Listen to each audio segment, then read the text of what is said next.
अरे आग लगे, ये भी कोई जिंदगी है। सुबह से चिल्लम चिल्ली पुकार सुन के मैं तो तंग आ गई हूँ।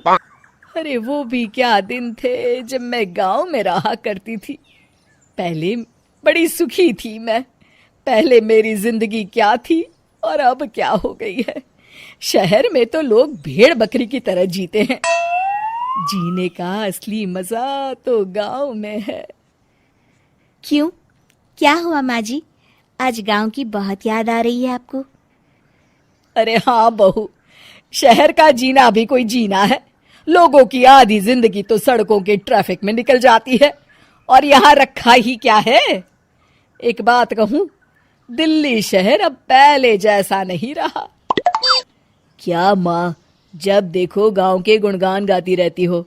ठीक है, इस बार ना बच्चों के कॉलेज की छुट्टियों में हम सब गांव चलेंगे, ठीक है? हाँ, ये ठीक है। फिर कुछ दिनों के बाद सारा परिवार अपने गांव चला जाता है।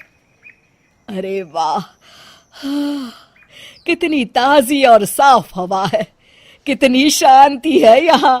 चल बहू, अब बढ़िया सा खाना बना दे, मजे से आंगन में बैठ के खाएंगे।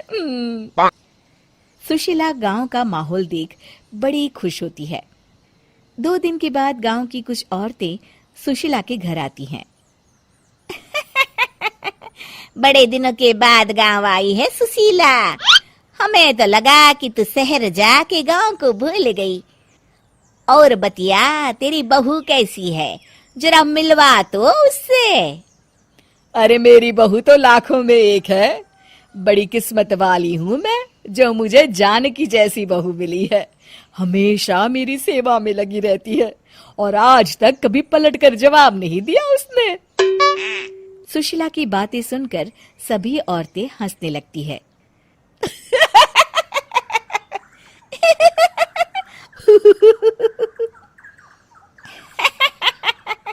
अरे कुछ भी बोले जा रही है। तबीयत तो ठीक है? तेरी बहू चांद से आई है क्या? क्यों बहनों, दुनिया की कोई भी बहू अच्छी होती है क्या? सब औरतें ममता की हाँ में हाँ मिलाती हैं।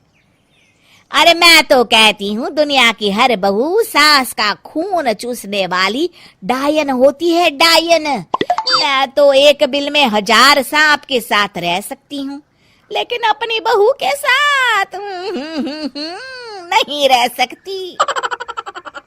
हाँ, तूने सही कहा।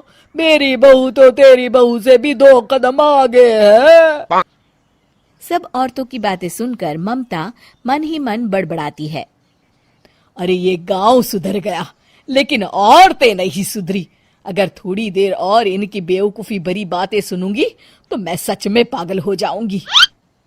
फिर सुशीला उन औरतों को घर से दफा कर देती है और राहत की सांस लेती है। अरे बहू, जरा बाम लाके मेरे सर पर तो लगा दे।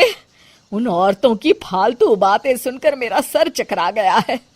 इस गांव की औरतों का तो भगवान ही मालिक है। फिर अगले दिन सुशीला की सास उससे कहती है, अरे बहू, तू यहाँ क्या आराम फरमाने आई है? आखिर ये तेरा ससुराल है। चल चल, घर के कामों में हाथ बटा। शहर में कुछ काम धाम तो करती नहीं है। जरा अपने आप को तो देख, कितनी मोटी हो गई है। सारा दिन घर का काम करने के बाद शाम को सुशीला, हाय मेरी कमर, हाय मेरे पैरों ने तो जवाब दे दिया।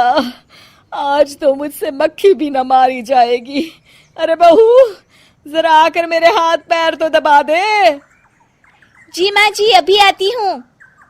तभी सुशीला की सास जानकी को रोकते हुए कहती है, अरे रुक जा बहू, एक दिन काम करके इसको इसकी नानी याद आ गई। हम लोग तो रोज इतना काम करते हैं, कोई जरूरत नहीं इसके हाथ पैर दबाने की। सुबह तक सब ठीक हो जाएगा। सुशीला अपनी सास की बातें सुनकर हैरान रह जाती है। इस तरह धीरे धीरे गांव आने के बाद सुशीला की परेशानी शुरू हो जाती है। फिर एक दिन अरे आज तो मैं कपिल शर्मा देखूंगी क्योंकि आज संडे है। सुशीला जैसे ही टीवी ऑन करती है तभी बिजली कट जाती है। अरे सत्यानाश, इस बिजली को भी अभी जाना था। इतने दिनों से मैं टीवी सीरियल देख नहीं पाई। हमारा देश इतनी तरक्की कर रहा है, अरे पता नहीं ये गांव कब सुधरेगा। अरे अब तो 2 दिनों के लिए बिजली को भूल जा, ये तो यहाँ रोज की बात है। अब इस अंधेरे में रहने की आदत डाल ले। हाँ। हे भगवान, अब क्या होगा? ऊपर से इन मच्छरों ने जीना हराम कर रखा है। दूसरी तरफ घर के काम कर करके और बिना किसी सुविधा के सुशीला तंग आ जाती है और उसे शहरी जीवन याद आने लगता है। क्यों माँ, मजा आ रहा है ना? अरे आपने ऐसी सूरत क्यों बना रखी है? मुस्कुराइए, अब हम गांव में हैं। मोहन के साथ जानकी भी अपनी सास की खिंचाई करती है। हाँ हाँ माँ जी, आप ही तो यहाँ की बड़ी तारीफ कर रही थी। फिर अभी तो कुछ ही दिन बीते हैं, वैसे भी अब तो आप यहीं रहने वाली है ना? अरे नहीं नहीं बहू, मैं एक दिन और यहाँ रुकी तो मर जाऊंगी। मुझे शहर ले चलो। क्या दिन थे, कितनी सुखी थी मैं वहां। ठीक है माँ, हम कल ही वापस शहर चले जाएंगे। इस तरह सुशीला शहर आ जाती है और फिर कभी दोबारा गांव जाने की जिद नहीं करती।